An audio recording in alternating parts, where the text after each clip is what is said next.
Welcome back to the Deep Dive.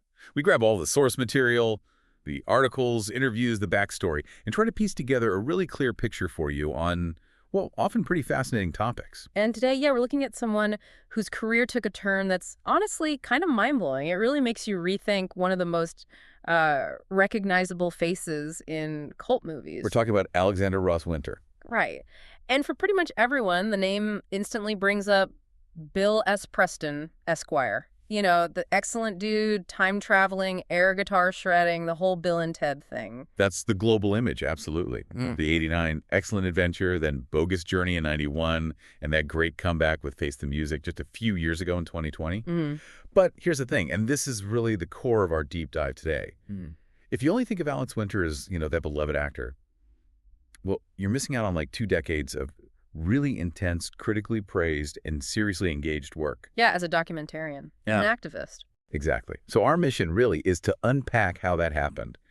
How does the star of an 80s teen comedy become this, expert investigative filmmaker focusing on the dark web, global finance, big corporations, big tech? It's more than just switching jobs, right? It feels like a whole different purpose, a total shift in focus. And the timing now, looking at it from 2025, is super interesting because he's somehow managing to do both things, like full force. Totally. Like on one side, he did that gonzo horror comedy Destroy All Neighbors in 2024, just completely out there. And then on the other side, this fall, he's going back to where it all began for him, essentially. That's right, back to Broadway. He's co-starring with Keanu Reeves again, which is amazing in itself. Wow. In a major revival of Samuel Beckett's Waiting for Godot, Jamie Lloyd is directing. Okay, so you've got gonzo comedy, serious documentaries about tech and finance, and then philosophical stage drama. It's a stunning mix. It really shows how he's pulling off this completely unexpected career pivot with just relentless energy. So let's dig into how he got here. Okay, so to really get the filmmaker and the activist side of Alex Winter, we got to rewind. We need to look at the foundation, the artistic world he grew up in, because he wasn't just, discovered walking down the street in Hollywood. No, definitely not. He was born in London, July 17, 1965. He actually holds dual British and American citizenship. But the really key thing, like you said, is his parents. They were professional dancers. Right, so that world was disciplined, artistic. Deeply. His mom, Greg Mayer, she was American, born in New York, and she trained with Martha Graham. Like the Martha Graham. Wow, the pioneer of modern dance. Exactly. And she founded her own modern dance company in London back in the mid-60s. And his dad, Ross Albert Winter, who's Australian, he actually danced with her troupe. So this is serious avant-garde performance in his DNA, basically. Pretty much. Then when Alex was about 5, the family moved over to St. Louis, Missouri. His parents started another company there, the Mid-American Dance Company. So Alex, as a kid, he got formal dance training. He learned that discipline, the physical rigor you need for that kind of work. The kind you need for Broadway or, professional dance. Right. And even though his parents split up in 73, that performance background stuck with him. In 1978, he moved with his mom to Montclair, New Jersey.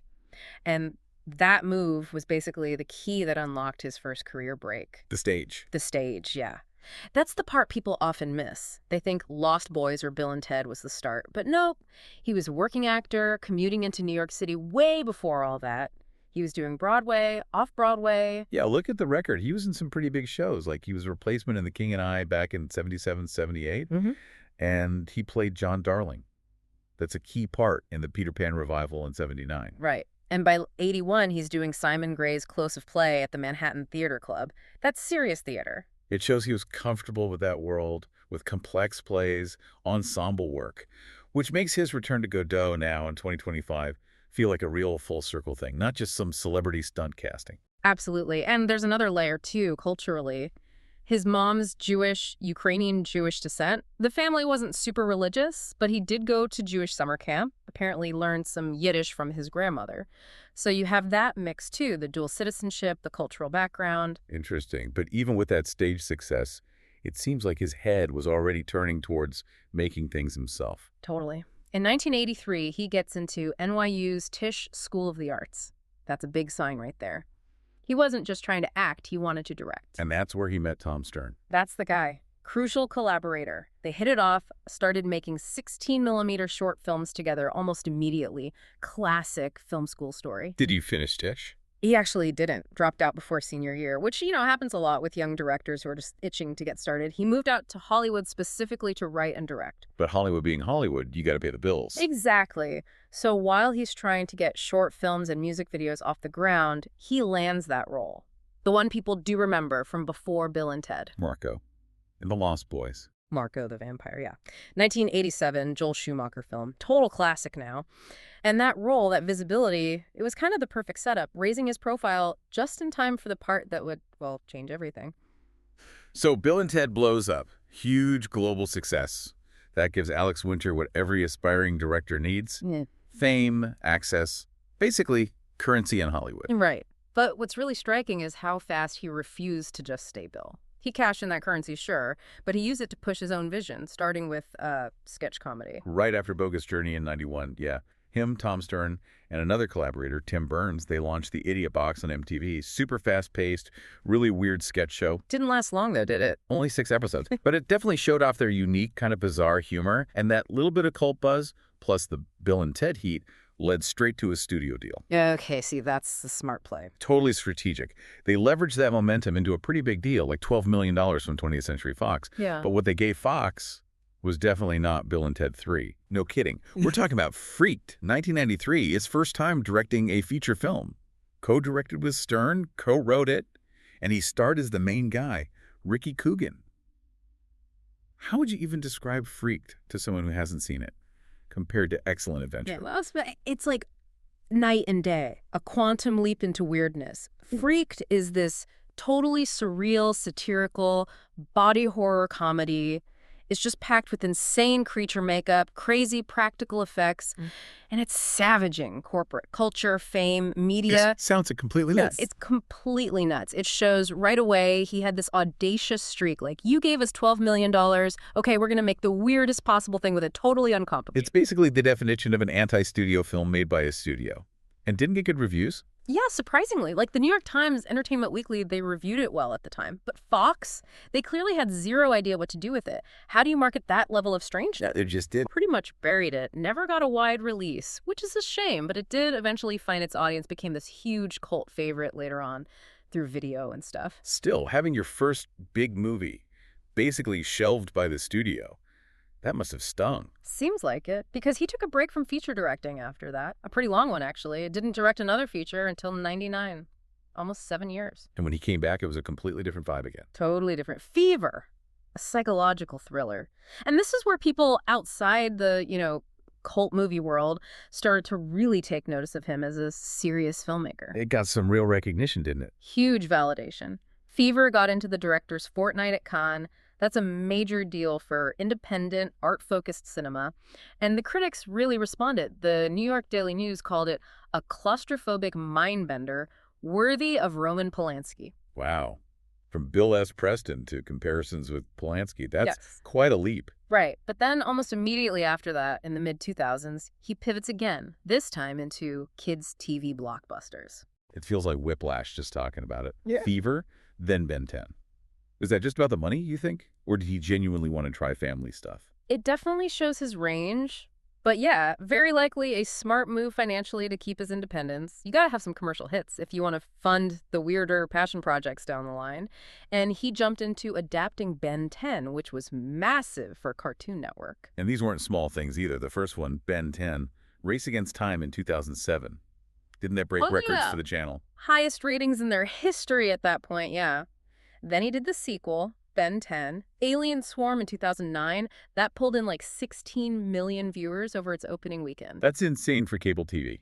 Blockbuster numbers. Totally. So that whole period proved he wasn't just the freaked guy or the fever guy. He was also a super competent, bankable director who could handle big budgets, effects, huge audiences. It's hard to imagine him getting the funding for his later, really complex documentaries without showing he could deliver both niche art house stuff and massive mainstream hits. Okay, so now we get to the era that arguably defines his career now, the documentarian era. And it wasn't like he just fell into it.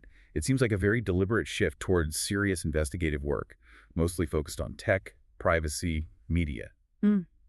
These big power structures. Yeah, it seems rooted in a real, genuine fascination with the internet. Not just the tech itself, but the culture it created. Winter said he was really struck by the community aspect early on, how tons of people could talk about anything and everything anonymously.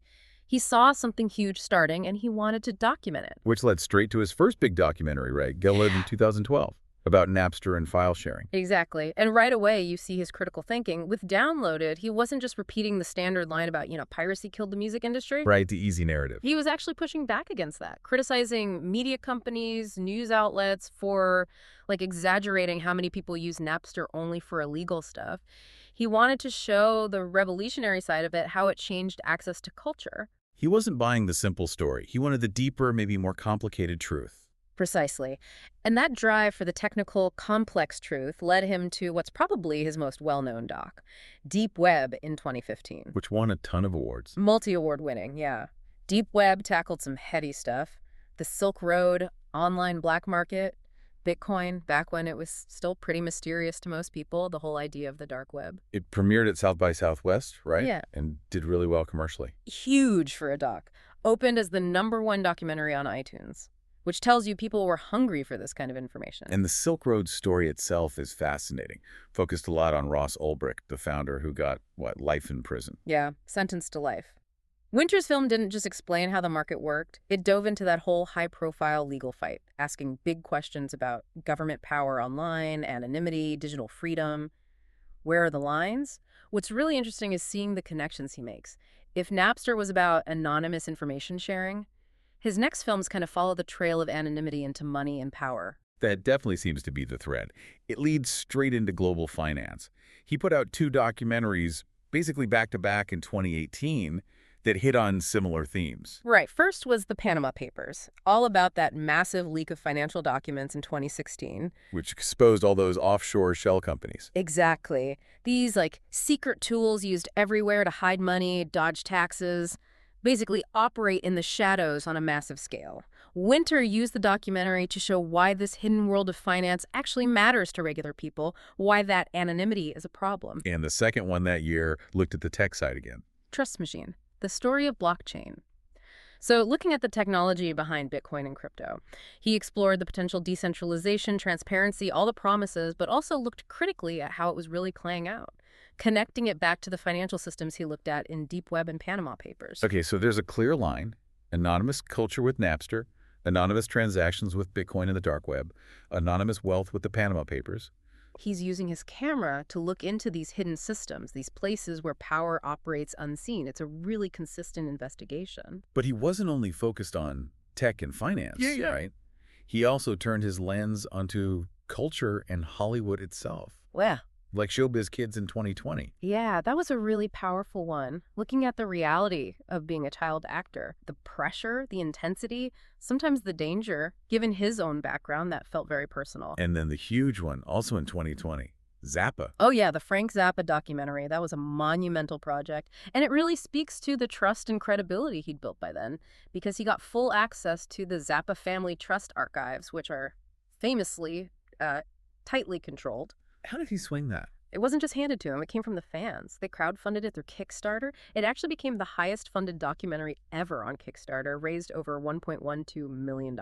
Wow, that's incredible. Shows people really wanted him to tell that story.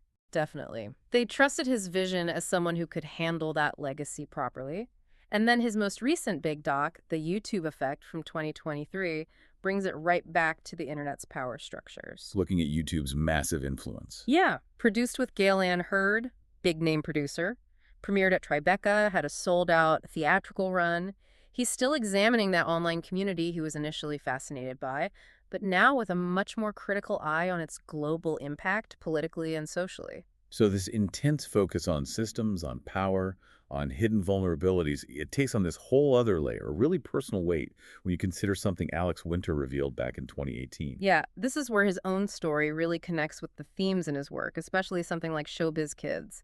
In 2018, he spoke publicly about having suffered, in his words, intense and prolonged child sexual abuse. And this is when he was working as a young actor. While he was acting on Broadway, yeah, by an older man who's now deceased. That just adds such a painful context to everything, especially his interest in the experiences of child performers.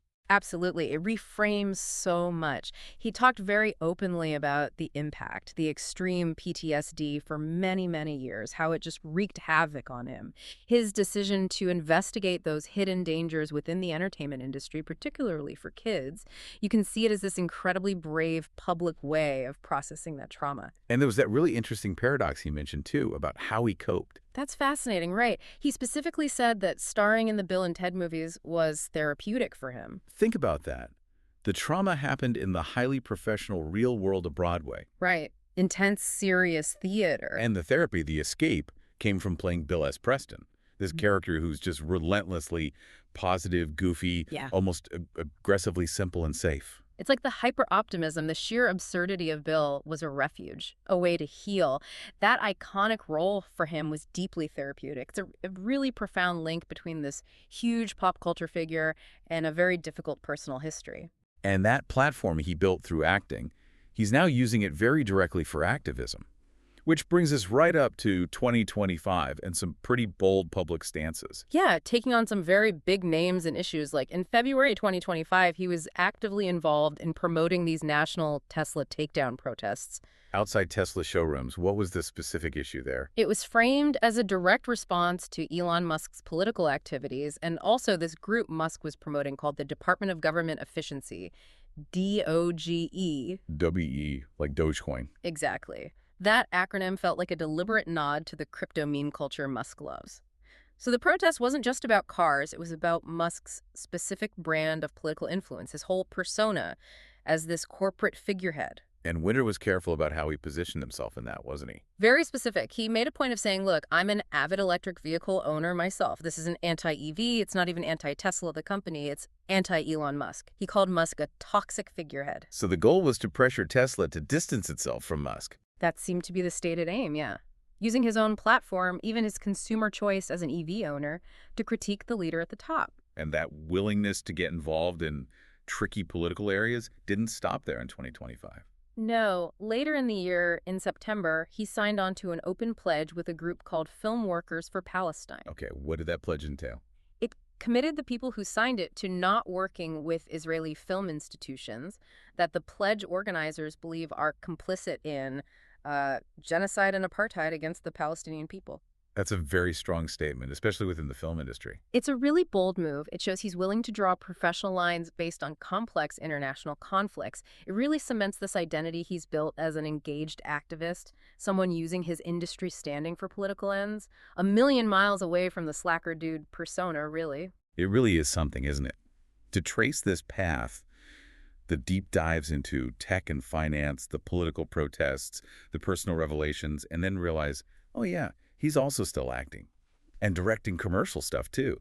Like he's woven all these seemingly separate threads together. Completely.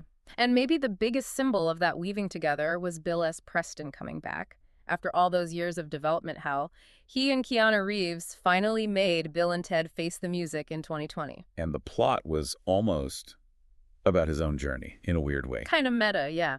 The whole movie is about how Bill and Ted haven't written the song yet. The one that's supposed to unite the world. They're dealing with middle age, family, the pressure of that unfulfilled destiny. That was perfect. Here's the guy who spent the last decade analyzing the actual real-world complex systems threatening us. You know, the dark web, shady finance.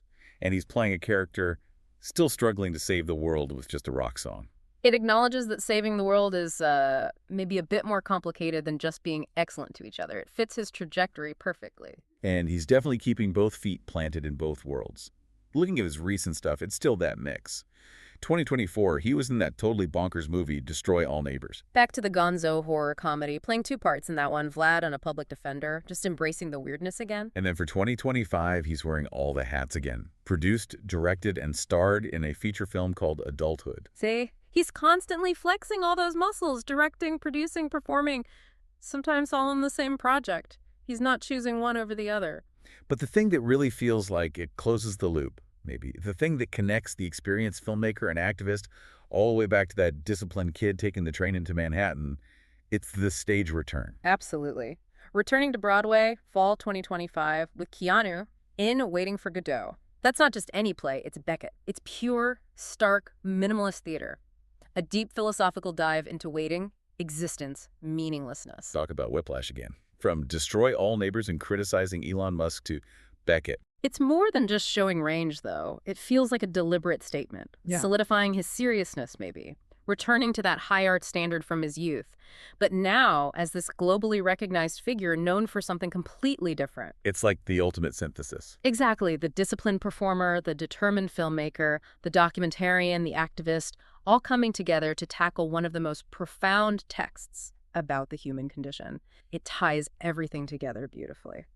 So wrapping up this deep dive on Alex Winter, it's just been this incredible arc, hasn't it? From that really rigorous start as a child actor through the absolute cultural explosion of Bill and Ted. And then strategically using that explosion, that fame, not just to stay famous, but to pivot, to become this serious, award-winning documentarian, digging into really complex stuff. Yeah, using that platform now to really scrutinize these massive global forces, anonymous digital economies, hidden money, the power of platforms like YouTube, even the political moves of huge figures like Elon Musk.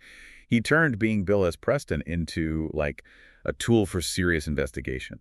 It really messes with your assumptions. The guy forever known as the most excellent dude who literally fought evil robot versions of himself. He's now the one making films that critically examine the financial and political wiring of our entire world. It leaves you with a pretty interesting thought, doesn't it? Mm-hmm. What does this tell us about pop culture fame? Can it actually be transformed intentionally into a platform for real social and political critique? And maybe the bigger surprise, how often is it the people we might write off early on, the ones labeled slackers or goofballs because of a role they played, how often do they turn out to be the ones paying the closest, most critical attention to how the world actually works underneath the surface? Something to think about.